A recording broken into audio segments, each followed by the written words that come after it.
Hi there, Ron here of Variable Play and Larong Atin, and we have here Xeo Lye.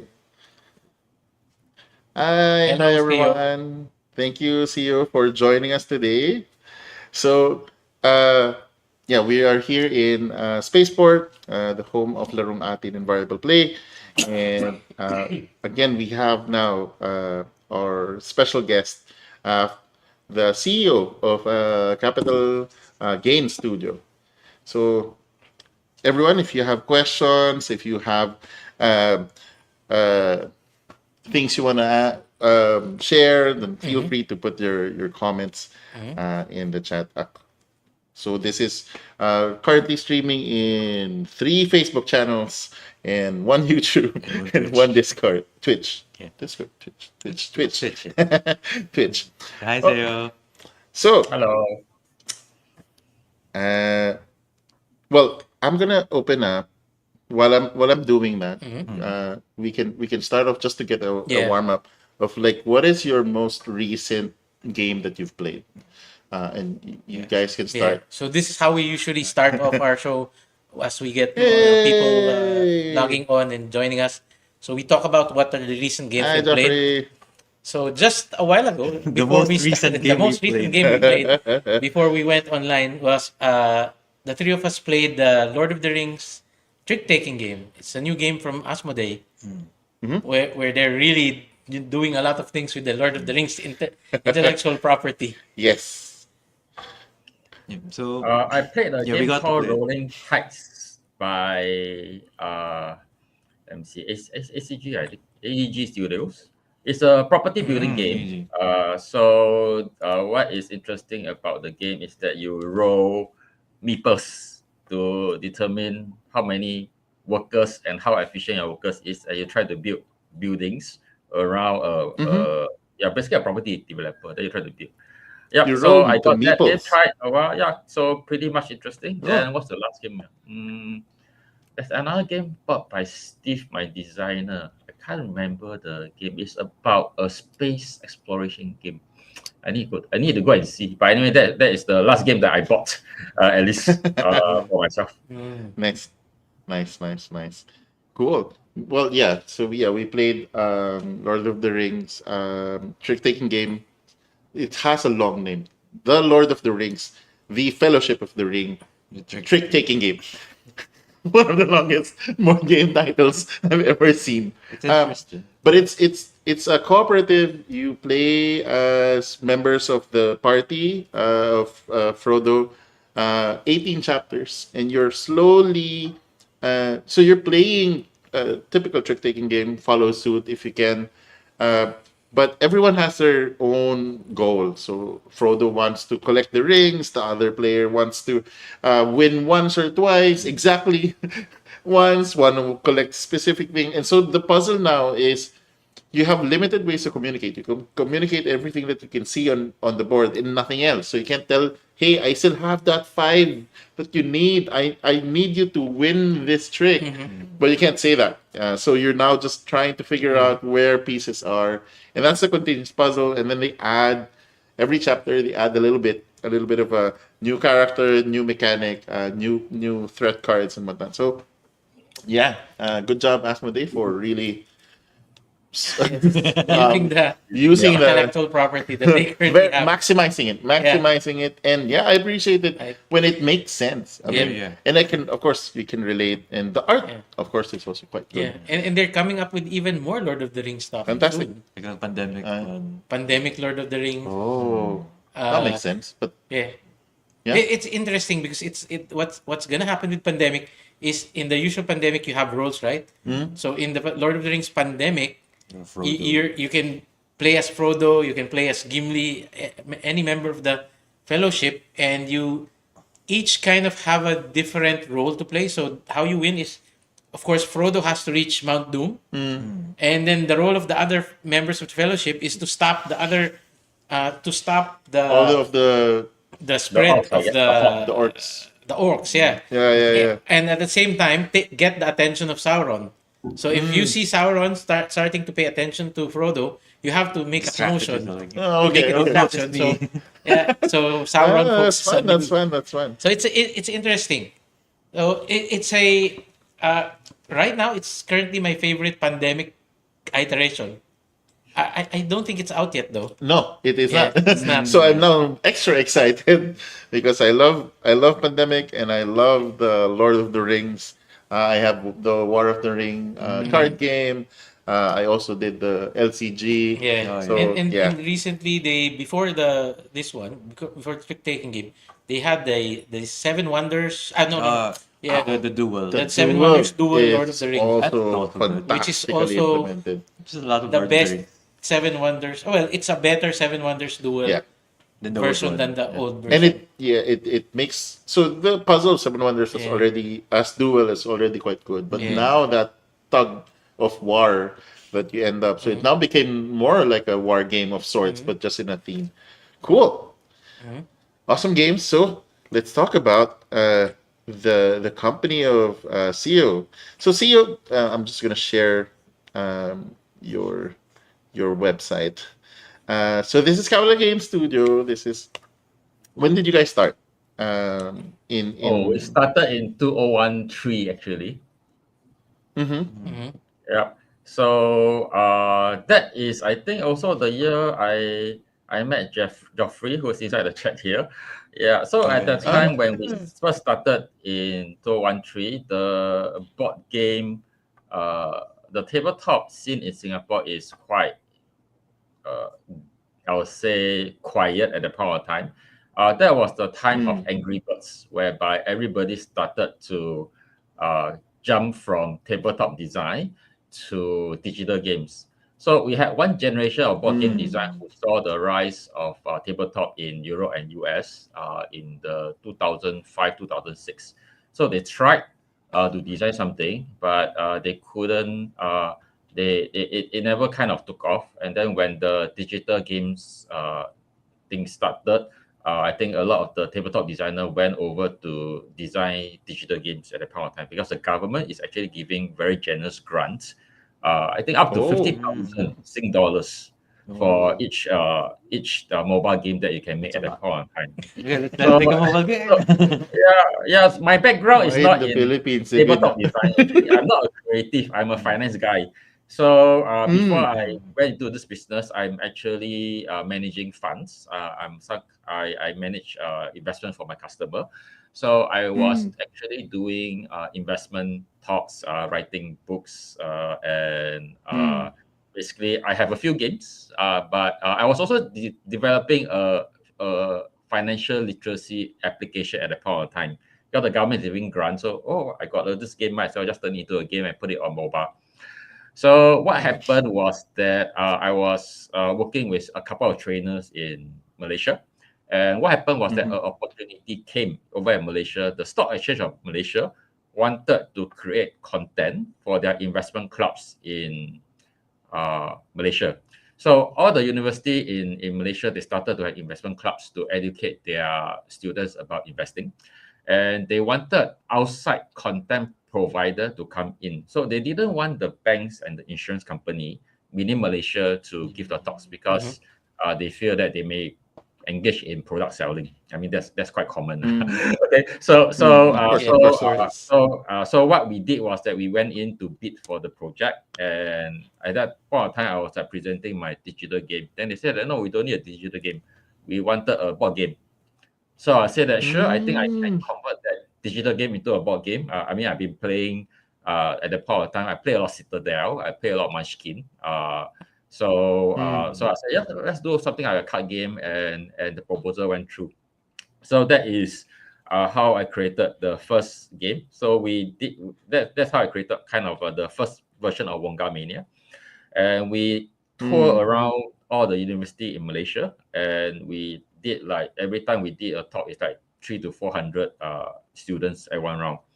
Then after the whole session, people are saying that you should turn this into a proper board game. I said, okay, sure, why not?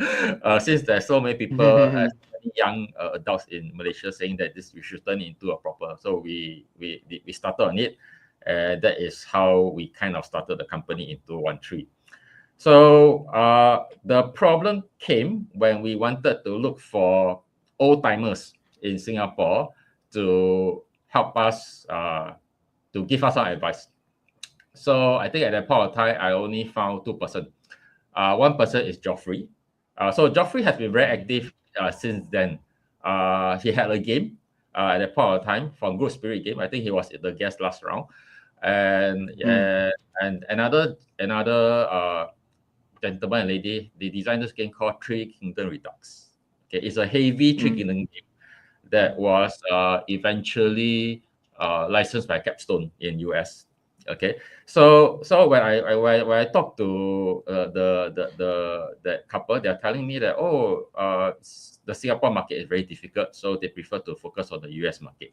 So for me, I came in from a financial literacy background. I was like, okay, let me try to figure out how to make games. So at that point of time, when people tell us that you should go to China to make your games, we were like, we heard a lot of bad stories about China. We are not sure whether we should go there because I feel that they will steal our game idea. So new game designer when they first started, you think that your game Yes. like Yeah. award-winning game, the next award-winning game, and You, very you need careful to because- IP. You need to sign an NDA before Yeah. you do. yeah. Yes. So I was like, let us do in Malaysia. So we went over to Malaysia, and you won't see that game over here. I think if you go to my menu on top, you'll see Wongamania Classic. So we just maintain the rulebook for those people who still keeping our games over the last period of time. I'm not sure whether I kept it. Maybe you scroll down to the footer to see whether it's there or not. Yeah, Okay, all okay. the way to the. Is it there? It's not there. I think we removed it already.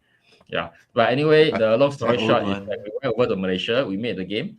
Then we were saying that, okay, I think since this game is well regarded by the young people, let's go over to Spirit Essence and try to market this game to the rest of the world. So we went over to Spirit Essence at 2015, and we took a very, you can see the game behind me. You see there's two small boxes beside the Wongamania. You see those two small boxes, a dark blue and a light blue on the top top right shelf. Let me see. Where's my finger? No, here. Move to the left, move to the right. Sorry. Okay, I got shut off. Here. You just see my finger. Okay, see my finger here. Okay, here. This is the first Yeah. So we brought that we brought that to Spirit Essence.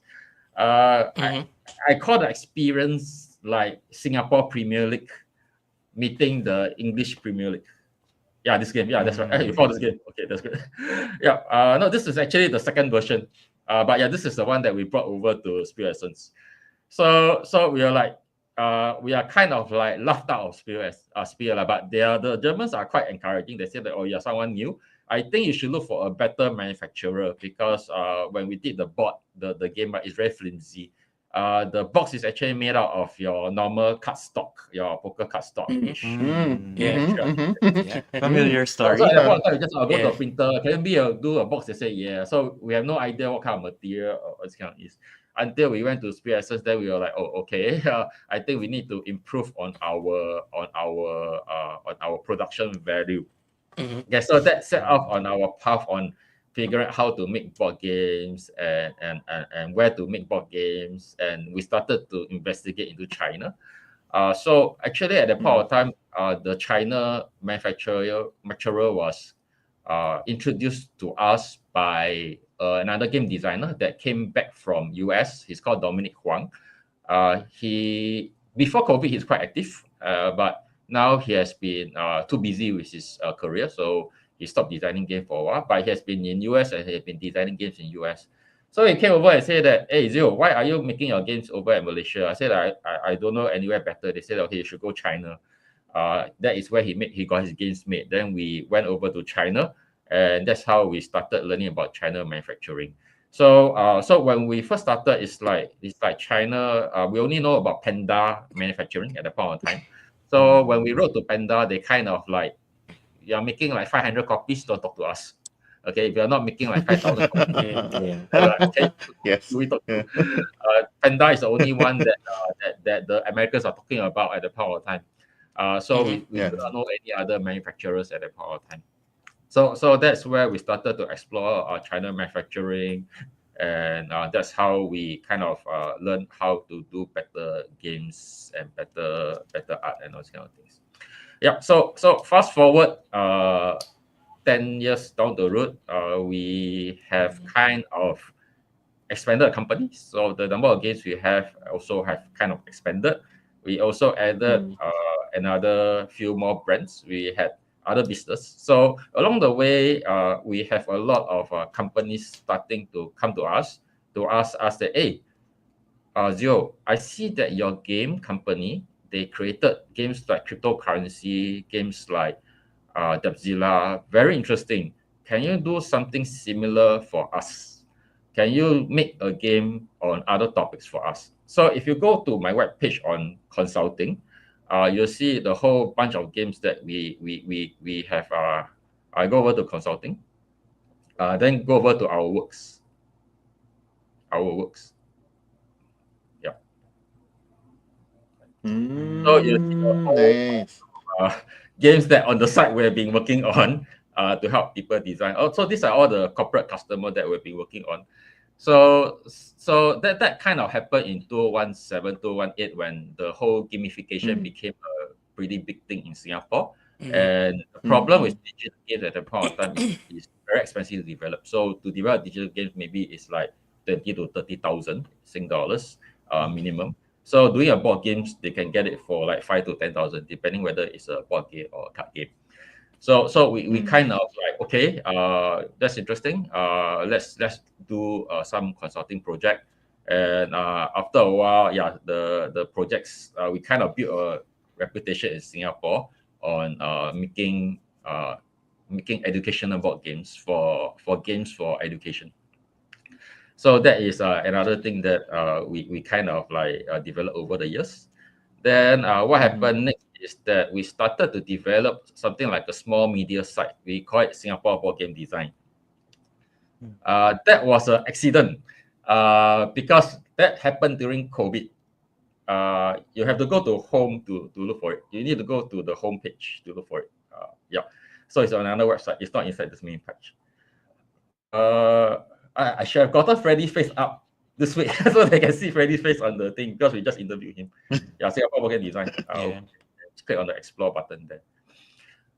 Yeah, so this kind of started accidentally during COVID because during COVID a lot of the stores, retail stores actually went bankrupt and they shut down. And what happened was that we have luckily we have a web store over at our company and we have a Shopee page. So we decided to move most of our operation to retail, online e-commerce retail. Then what happened then was that we started to do a lot of Facebook and Instagram marketing. And one of the designers saw the advertisement and then he was saying that, hey, can we just park our games in your website? And if someone see the advertisement, they come inside, they see the game, they might bundle along with your games. So we are like, oh, sure, go ahead. Then the word kind of spread, and other game designer can look for us. Then we were like, okay, I think it's not very fair that you put the games under our website because people may think that we developed the game for you, although it's under your own branding. Let's come up with a very neutral website where we help to market all the local designer games who are affected by COVID. And then we try to come together and consolidate and we try to do something. We try to advertise, but in return, you do profit sharing with us. So that is how Singapore Board Game Design started. We kind of borrowed the concept from Taiwan Board Game Design. So Taiwan Board Game Design is quite a famous consortium over at Taiwan that helps local designers to license and to promote their games outside of Taiwan.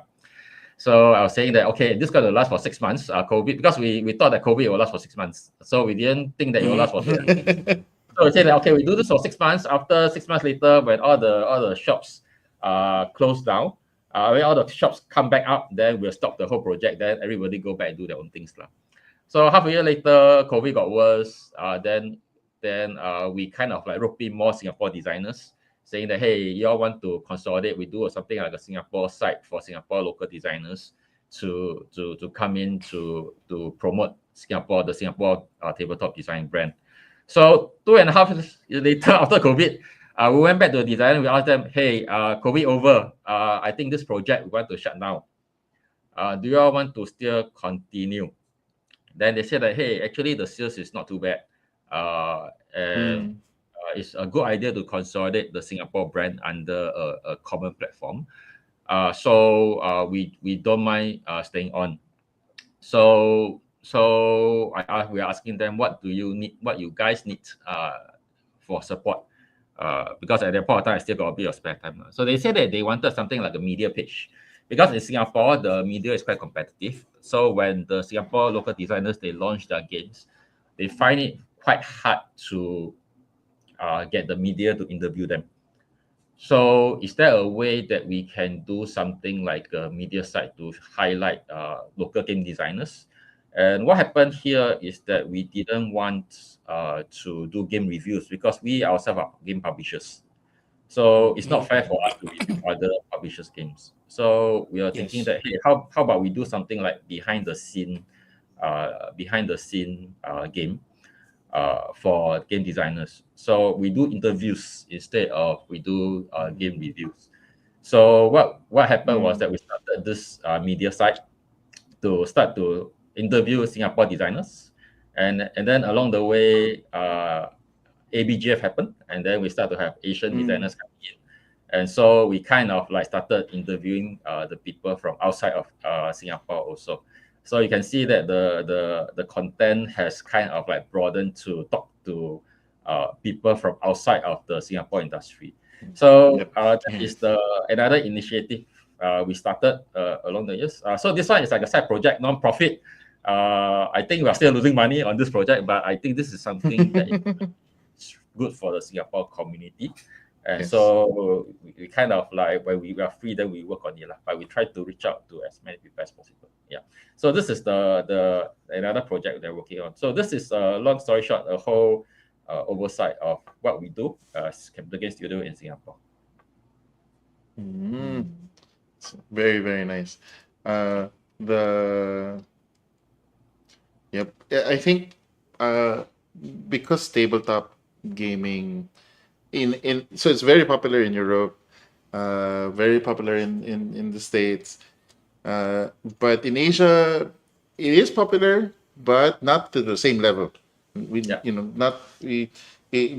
don't have 10,000 people day one trying to get in Gen Con. So that's not yet although we have some really good countries. I think Thailand has some good resonance, but generally it's not yet there. And I think initiatives where in some sense it's a hybrid of business and community trying to grow the industry from ground up. While in the Philippines, the market, based on what we found in research, we showed it last week, the industry, maybe including the competitive card games, around 50 million USD industry wise. But this is not including monopoly and things like that. So I think the driver of that is more on the crowd itself. So who are the gamers, the board gamers? They have a larger tendency to really spend on their games because they find it in a sort of more of they want it to be in their collection. Now, mind you, in the Philippines, unlike when we first got to go to Singapore and ABGF, we were a bit shocked on how we were received in terms of the games that the games that we are able to market here on the general public. So core gamer market is very different. Then you have the general public. So games like Folded Wishes, we can't pull it off here. It was recognized internationally, and in Singapore, we when we start to teach it, I don't Yes. get to leave my table because it just keeps on. People Yeah, just I keep know. on asking, Yeah, yeah, and yeah. and they immediately get it. So I realized that there's also a big value of sort of expanding the in general Asian market. I think there is this feel like they want to be competitive with each other to a certain extent, not to the most brutal point, but it has that feel of being the best in at the table, and that has that feel. But in terms of in Singapore, we really appreciated the welcomeness to the games. And when Origame was visited us last year, and so it was also something. Okay, let's just try it out. Daryl, Daryl's turn to go, not leave the table. go. Now it was his turn, and what was crazy was so he brought his stuff, and we were just it'll be fine, it'll be good.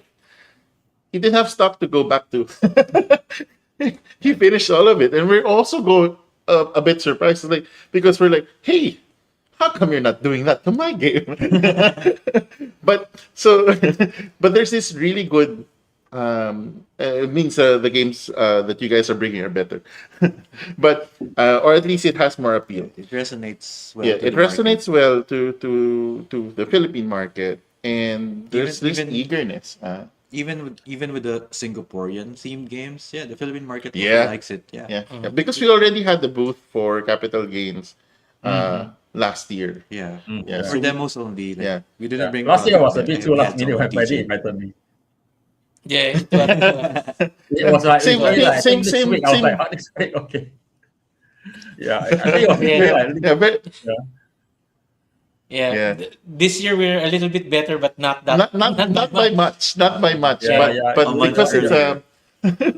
yeah, you need to be earlier because this Yeah. year So- I really have a lot of events Yeah. also. Yeah, so I had I'm gonna Yeah. have a Yeah. NTO event next week. I have a double event. One is the Impact Fair, so that is for educational board game, and at the same time concurrent running, I have Oh. another game with it's set up by NTO Investment Club. NTO is a university in Singapore, the second oldest, I think. Yeah, second oldest university in Singapore. So they have this cash flow tournament every year.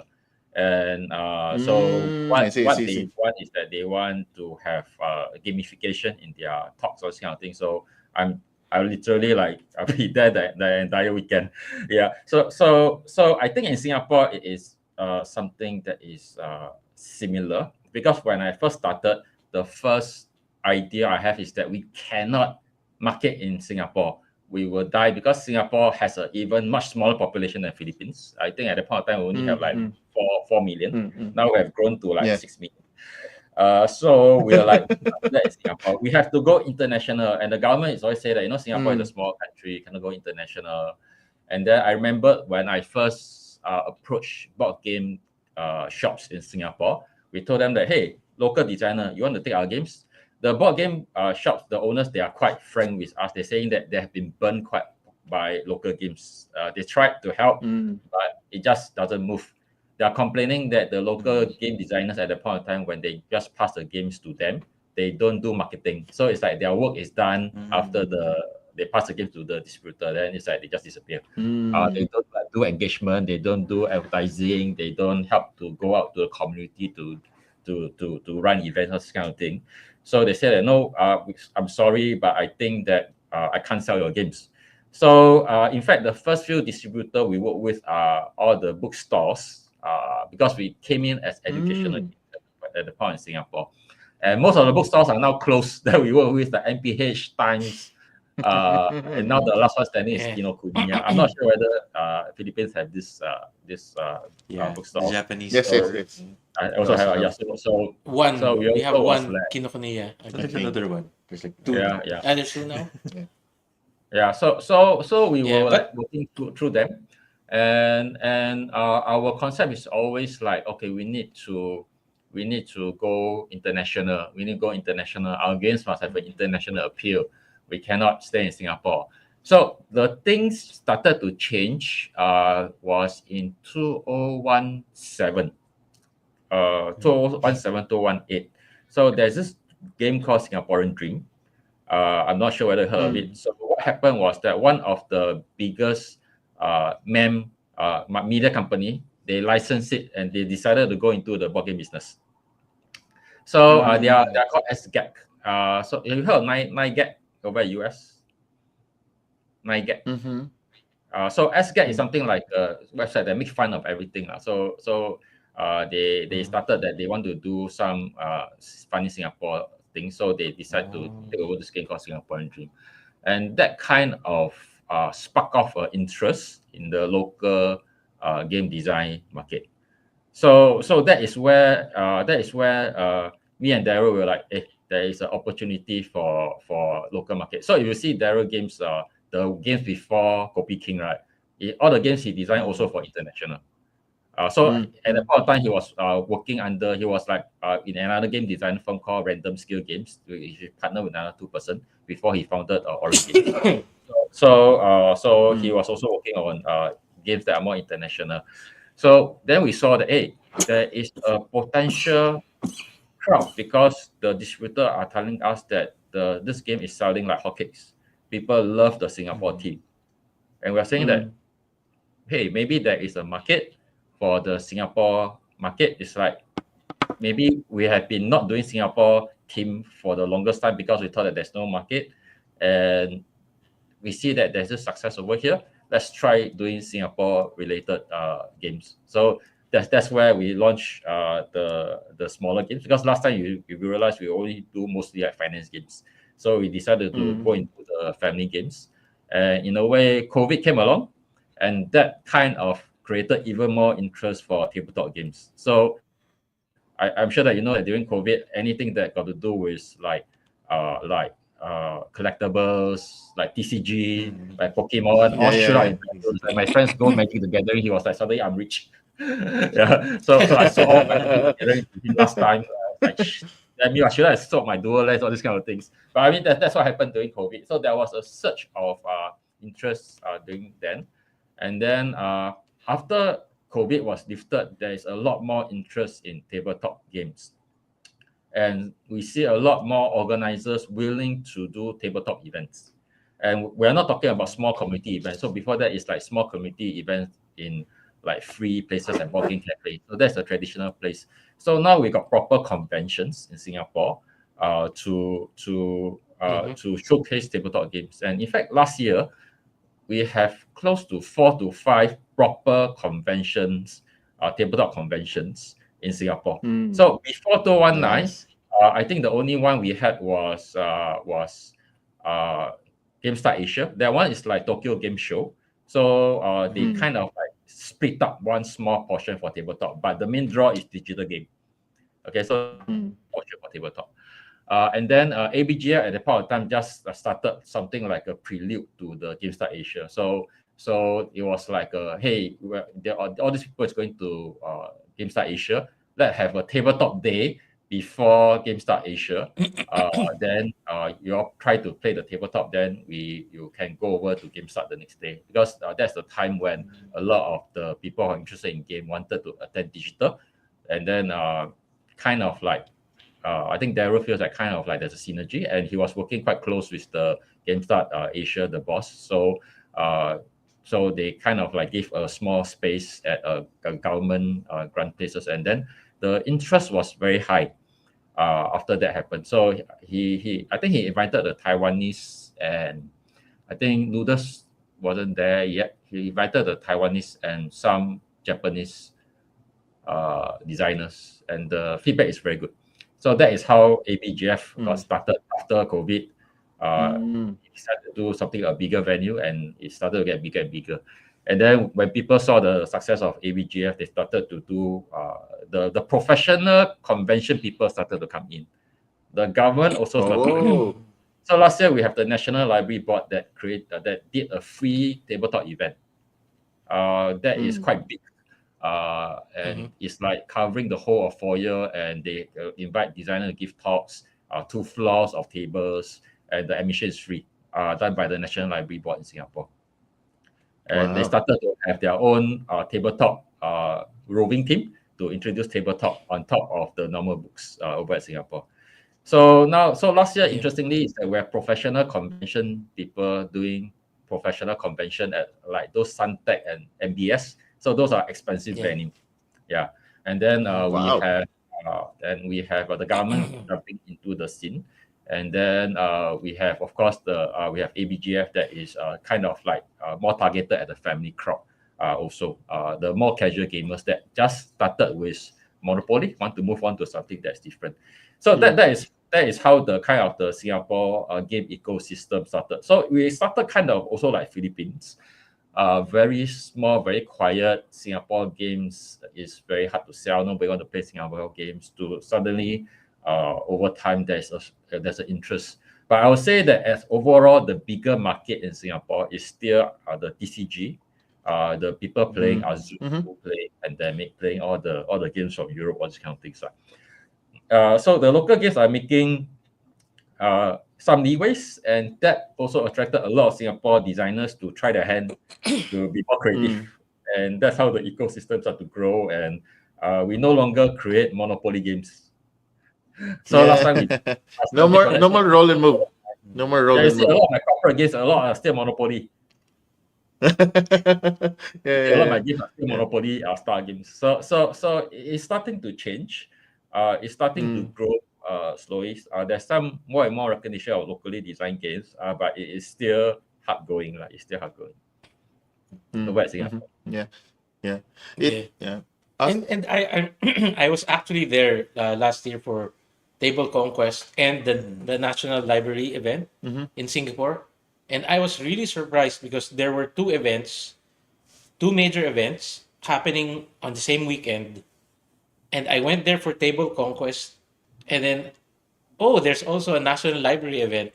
So I went to both events, Mm-hmm. and both events had people in them. So I Nice. was really surprised at how well tabletop is now received in Mm-hmm. Singapore, Mm-hmm. and I definitely wish to see that someday in the Philippines. Yeah.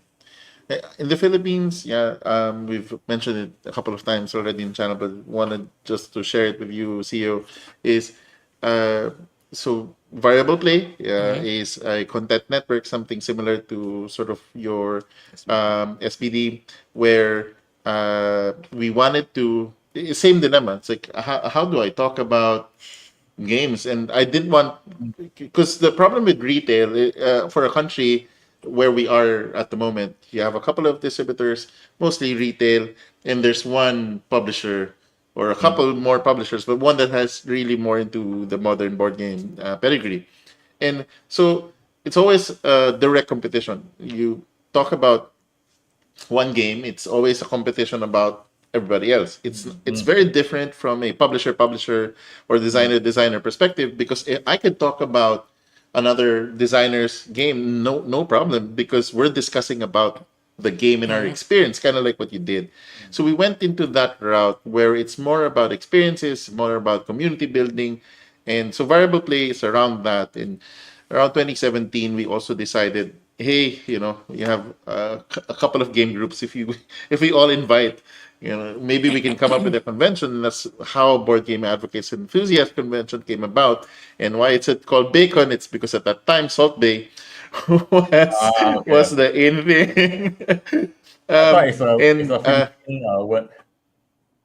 no, no. So it was literally, and I was, again, we had some younger volunteers, and I was just doing bacon. It's like board game advocates convention, and and they were like, no, no, no, let's put E. It's like, okay, and what's the E for? And it's like, so they just really wanted to force it, but anyway, it stuck, and Mm-hmm. surprisingly, it has good resonance locally to this day. Oh, you have a fan in the chat.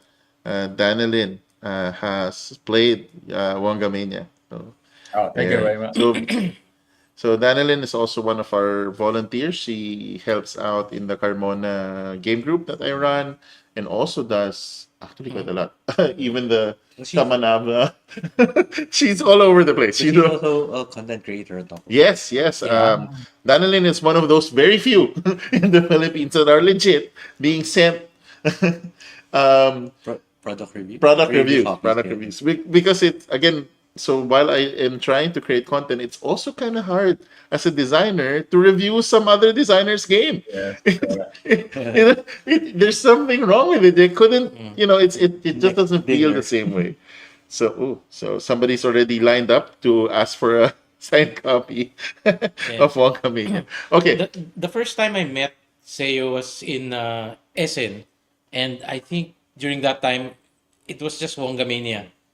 Yeah, And but correct. that Yeah. time I remember I couldn't purchase Wongamania directly from you, and I had to purchase it from somebody Oh, somebody else. that And was then a very that yeah complex, bad business yeah decision that we are still quite new in the market. We are not sure how to do things yeah. at that point of time. Yeah. But Okay, we even at learned that along the time I way. was yeah. So was that your first or second year at SN? Uh, Second essence, I think. Yeah, that's my second essence. second Yeah. year. And Yeah, then the first lesson we just go actually there you and it's like, oh my god, okay, we need to go and repent and go back and think about what we do in life. So that's the first lesson. The second lesson is where we started to learn more about the yeah business distribution side of the thing. Because remember yeah last time is I remember that this game was designed for financial education. So I mainly mhm, do like Mm. financial literacy workshops. Then we sell the game through there, and then that's the retail was something that we started out and we are only starting to learn how to do that at the point of time. So my background is like pushing paper. I'm a person that push paper. I click, click, click, and then money move around. When it comes to logistics, licensing, distribution, is a totally new world to me. I was like, okay, I have no idea what I'm asking most of the time. Yeah. So yeah the designers that came later, they had a easier time lah. So there is at least mm, Mm. a group of people that actually went through the whole yeah. process, and they can You, you actually see. you you were actually the first Singaporean designer I got to know, and I Oh, met you okay. at SN, and then I remember going home to Manila and then telling people, "Hey, look at this game I found in SN. It's actually from Singapore, but Mm. so it's not German." Yeah. Yeah. And I kept telling people that this is actually a very good financial uh, uh, a way to teach financial awareness with people. But as you said, the design itself was very young, and you were a new designer at that time. And but I personally said like this is a very good tool for teaching people about financial literacy. Mm. There's a lot of things there that are not found in a lot of other financial games. Yep. However, I told them like my main problem was it doesn't feel like it it feels like work when you're playing it because it feels too real. Yeah. It Yeah. feels too real that it feels like work. Yeah. And it doesn't feel like a game. But for anyone who really wants to have a gamified tool and teach financial literacy, I think Mongamania is a very good tool. Yeah. And I was actually impressed with it. It was one of Yeah. my Except that the how we could bring it to the Philippines was a challenge at that time. yes, but and Okay, because what happened was that time we had a friend who is a trainer in Singapore. So he has Mhm. done training for Wongamania. So he decided to go Philippines to start up a clay pot food business. Then he's saying that, Mm. oh, okay. I want to do training. I want to part time do training for financial literacy over at Philippines at that point of time. So we kind of like sign our rights for Philippines to him for I Mhm. think Yes. Yeah. Okay, okay. to be the thing. So, but when he went over, the K-pop business is too challenging. So he didn't really have a lot of time to do a lot of the workshops over there. Mm. And then when Freddie came along, I said that, oh, we can't, you have to work with this gentleman because we kind of signed the rights away with him. And then he also have a very strange idea. Okay, he's basically working on the idea of cash flow game because cash flow game was selling for $100 Mhm. over dollars USD. Yes. So I Yeah, was yeah, thinking, yeah, yeah, Yeah. I was thinking that I can if I can give talks over there, I can sell it for I can be the next Robert Kiyosaki and I can sell this game for $100 over dollars, yeah. which is in a conflict with the retail board game market. Yes, Yeah. yes. His concept. So that is the reason why it didn't work out. And Yeah. after that, Freddie later came back and he was sharing with us what happened. Then I was like, oh, we didn't know that so many things happened. Because after that, we asked him what happened. And he said, oh, like that, it didn't take off, nothing happened. Then we're like, okay, okay. Then after that, he came back Singapore and we didn't pursue the matter too much lah. So we kind of like, so that's actually what happened. It's not a very good business decision at that point of time. We should have just talked to Freddie, but I guess we were new to the business. We were like at the point of time, our main focus was using education and talks to market and promote the game, and we thought that he can do the same thing over at Philippines. So I guess that didn't really work out over there. Yeah. I So think, have to think about your business plan more carefully when you start Yeah, started yes. from a very Well, different well, way of marketing. That's a problem. Yeah. Yeah. And before we started the stream, we touched upon a subject of like how the game was, how we experienced the manufacturing of games. Yes, yes. So I mean, because when we also started, it was very similar to yours. Yeah. I had the game idea, but it was none on the financial. It was more of like a 180-degree version of Cards Against Humanity. So it's for humanity, not against it. Okay. So it's something like a talking conversation game to talk about your life, your experience. Yes, Yeah, yes, yes, yeah. yeah. So and then you have quotes from famous people, and then verses from the Bible. Because we're a majority a Catholic Christian country, and so that was, I said, "Hey, Sir Freddy, I'm not a distributor. I'm not a publisher. I have an idea of something that's small enough that we can test it out, just to learn how to do this and just to get it started." So I think even Mom Des, her first statement was, "Okay, how much do you want to burn?" Yeah. it was. We weren't expecting to like Yeah, it was. It wasn't. make and, our money back. and so, even the box, like what you said, our box is also the Yeah. same card stock, just folded inside. Yeah. So That's right. and so it was so funny because the box of Q&V looks fine on the shelf, and when you open it, it starts to do this. Yeah. It's Yeah. but it is also how we started, and same goes when we started our conventions, when we started our content. But I think the fortunate thing that we've tried was sort of really go into baby steps. We weren't jumping into it that fast. It is fast enough, but I sat on some of my game designs for 4 years, so I don't think it's that fast. And it's still being hey, I think you finally got this. I think, but it is also the reality, I think, of the ever since board gaming by history. Ravensburger always had this they didn't advertise back in the day. Nowadays it's all social media, it's all Yeah. big Kickstarters and Yeah. all those. But back in the day, the design principle of the OG Euro designs or very classic designs was the game has to be good and it Yeah. will sell because Eventually. people will get that Talk about it. momentum of word of mouth, right? Yeah. And as they experience it, they will reach out, get more, reach out, get more, reach out, get more. And it is kind of true because there are some of our games that we also were surprised. Like, sorry, you're asking us from Canada? Did you go? And how did you find this? Why is this with you? But they're like, yeah, we wanna reach out for your game, and so it is the magic of tabletop, and I think that's really the joy of it. And we're all coming in from different industries. You're coming in from finance. I'm coming in Yeah. from tech, and Yeah. but we all just love to play. Yeah. At the end of the day, it's like, why do you make a convention? Because I want more players, so that there's more publishers, and then if there's more publishers in the Philippines, we can get the Gen Con. Yeah. And we're definitely very, every time we go to Singapore, we're very excited to see you guys. Yeah. And then Yeah. we want to have that same experience for you here Yes. in the Philippines. That when you come over for BAECON, I guess some people already are acquainted with your games. We've carried the Capital Gain Studio, so Bring there's a somebody already wanting your fat pen autograph. over to sign. Yes. Yeah. So and it actually finance games and board gaming. We talked about it also before the show. it's very difficult to balance. Yeah. Because if you want to teach, Yes. it's no longer fun. You can teach well, but the fun really decreases really fast. Yeah. Yeah, I know. Because the fun is I always share about this thing during my talk. So when I give a game design talk, I always say that why do people play games? They play games because they want to escape from reality, because reality sucks.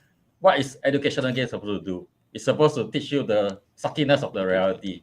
So you're supposed to be Yeah. punished, but being punished goes against modern board game design. So the question yeah. Yes. is, how do you balance it nicely in the middle that you Mm-hmm. can do a great education game, but you can Mm-hmm. also use great game design? That's another layer of thought. And in fact, it's much harder to do a good educational game that has Yeah. modern board game design than just any just came out with mechanics and then you just go and do all these kind of things. So that is the challenge of always designing a good educational board game. Yeah, yeah, I totally agree. I have a couple of designs that we can probably share with you when you're here. But the the challenge is really Yeah. that it's like what is the purpose of game? But the fortunately the Larong Atin group we have a lot of local designers. Our Nico is always a good guidance of like, so what is the purpose of your game? What is your intention? Who's your audience? And from there, you kind of let go of certain things. Okay, okay, fine, fine. Maybe not so fun because it's really intended to convey this message. Fine, and then you can revisit it later on, do some iterations. But we're super excited, and we know that you've also expanded a little bit from just the finance games. You now also have more family games, and so now it's no longer you don't have to be educational anymore. You can just go straight into chaotic. Yeah, but Uh, Bunny 100 so far is actually quite a hit. Like, yes, among the few Yeah. copies that we have, like people are actually really having a lot of fun with Bunny 100. So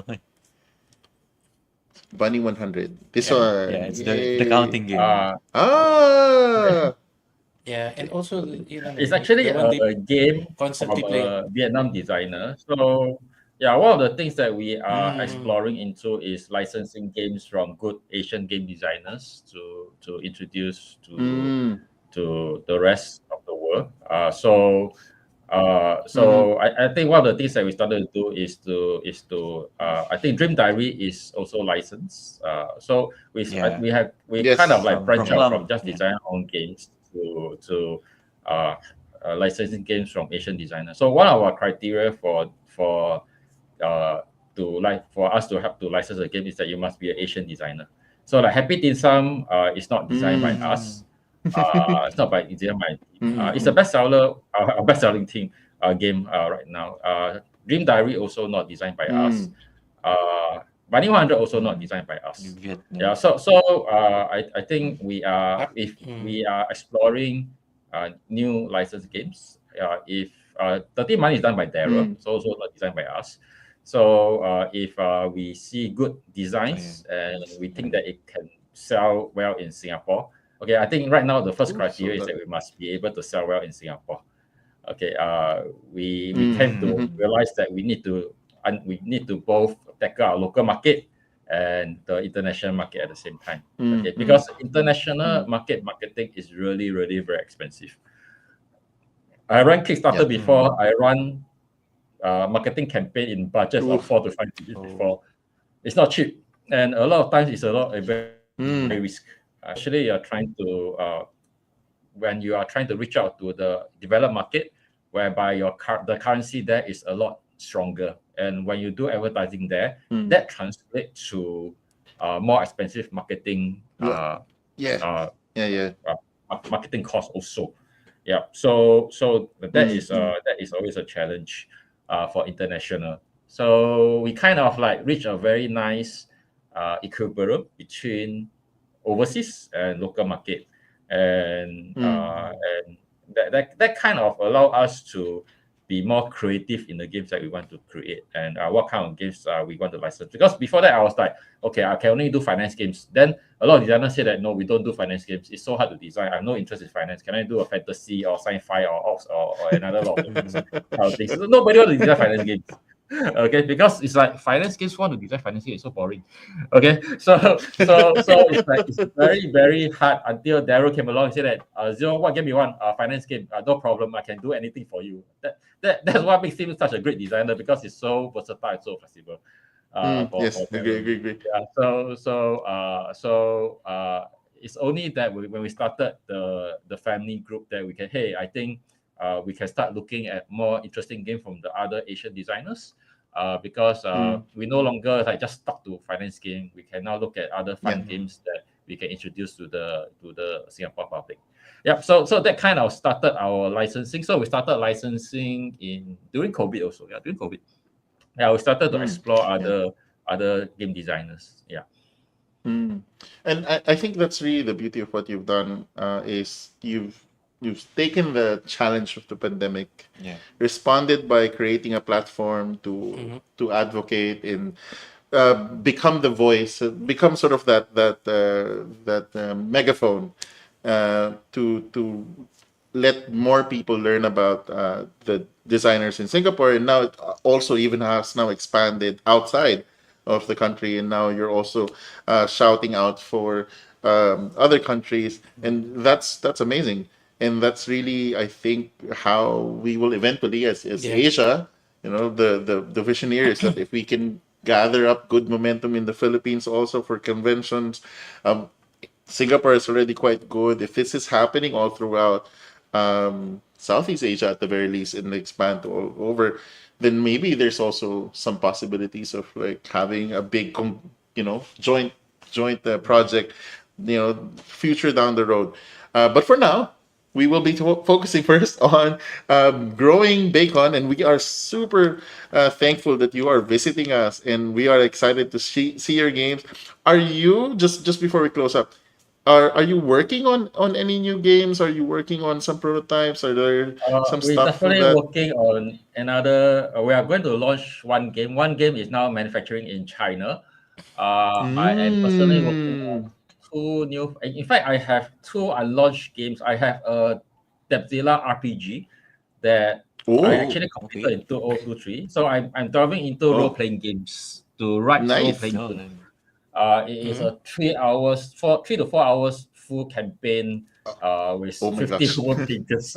Yeah, but I haven't really watched that yet because there are some reviews. So I give it to the RPG crowd in Singapore to review. They feedback. I haven't got the Mhm. time uh, to work on it right now, but Mm. we do use it as a form of tool to teach financial literacy, especially on Zoom.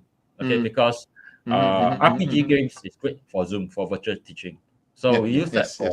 for some of the events, and so far it is quite uh, interesting lah. Because when people talk about dungeons, you say, "Have you heard of Dungeons and Dragons?" Oh yeah, we would like to play a Mhm. finance version of Dungeons and Dragons. Then they were like, "What? Is that such a thing?" Yeah. So that one I'm not Uh, intending to turn it into a full book. But I will um, launch it probably as a virtual. It will be a virtual RPG. It will be very cheap, maybe like $4 to $5 download. Then let people just mm. enjoy the Nice, nice, campaign and nice, something with all the nice. tools. So Fantastic. that one actually I've Yeah. done it in 2022. Right now I'm doing something like a investment conversation card game. Oh, Oh. So you interesting. remember you're doing a Mm. cards against humanity, but cards reverse humanity, Mhm. but talking about Catholic principles and values. Mm. Yeah, Yeah, yeah. so I'm doing a game based on this book that I wrote way ahead in my career. Oh. Let me see. Oh, it's not Oh, so. cannot see. I will need to show you my ugly bathtub behind me. Yeah, so it's this book called Five Elements of Successful Investor. So it's Mm. a book that Okay. was in the popular bestseller for a while. Then then it fell out after I decided to stop promoting the book and went to board games, doing board games. Okay. I'm doing something like that. But it is a investment game on a conversation. So I am exploring outside of Mm. the traditional game Mhm. whereby it's mechanic. So I've done RPG. I recently do RPG. So I think that was quite interesting experience. Now I'm trying to do a conversation card game to Nice. see how that works. So I guess I'm at heart is still an educator at heart. So I want to try Mm. Mhm. different Mhm. method of delivering financial concepts, whether it's a conversation card game or it is using new mechanics easier. Maybe next time I can do a party game out of a financial concept. Yeah, so that's one of the things I'm thinking about. Yeah, so that I mean, there's a lot of things that I can apply the whole finance concept on RPG, party game, maybe a werewolf game, hidden traitor game, all these kind of things that I want to work on. But at the same time, I'm also in charge of quite a number of things. Like FBD, I'm like the chief editor at FBD, so that's quite a lot of Yeah. work. Also doing like marketing and running the company, all these things. Yeah, so I still got my day job. Remember, I still have my day job. Yeah. Yeah, yeah, yeah, yeah. So yeah. So Managing you know, the reactions. yeah, and then I just got a wife during COVID, so trying to Oh, keep my wife happy at the nice. same time. So last time my Yeah. weekend, I don't need to go and see my in-laws, but now I have to visit my in-laws. So time is spent with the family, more on family also. Okay, okay, okay. Good, good, good. Well, okay, super thank you for joining us today. Fun conversations. We will probably try to have a bit more. If connectivity allows that well, we can probably do some streaming. Let's see if we can do some talks about financial literacy and game design. I think there's some stuff I there. think the gaming crowd will But fall yeah, asleep. I think the no, gaming crowd will fall well, asleep. the gaming crowd can continue playing. We will be streaming it as direct live into our different channels, and but yeah, super thank you. We're excited to see the games. If you have your prototypes with you, I'm pretty sure a lot of our audience would be more than happy to try them out. And it's two days, April 5 and 6, Yeah. 80 Missouri. Hmm. So thank you everyone for joining. Yeah. See you guys at And Yes. see you at See you at BAECON. BAECON. Yes, yeah, bye-bye. Bye. Bye.